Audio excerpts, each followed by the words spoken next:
Hello Excel champions, it's William aka Dr. Excel.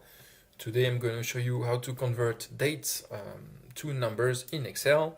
What I'm going to do, I'm going to show you right away which formulas to use in Excel. And I'm going to give you the file. I'm going to put a link right below the video so you can download it and have everything to follow, including the formulas and everything. Okay, so let's start. So first thing, yeah, if you have a date in Excel and you want to convert it to a number, for example, here it's Monday, November 9th of 2020. If it's a proper date, which means it's stored as a date in Excel, if you want to have the date as a number, you can simply use the same value as the date, because as you know, the dates are actually stored as numbers in Excel. It's the number of days that have passed since I think it's January 1st, 1900. So if I use the number format or the general format, it's going to show me a number, usually 40,000 and something, which is the number of days that have passed.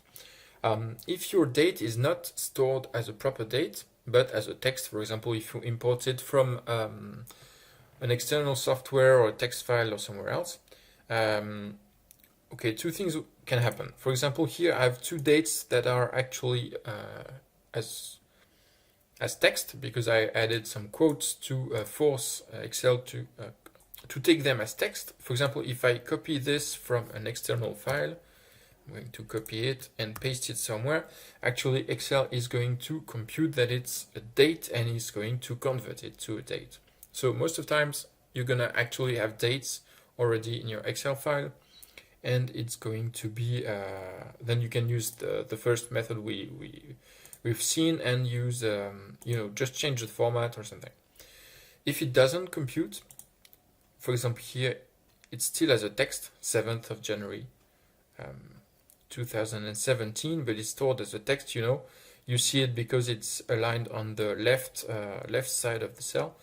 So what you can do, you can use the function which is called date value, and actually it's going to take some text which contains a date and convert it to a number, to the corresponding number.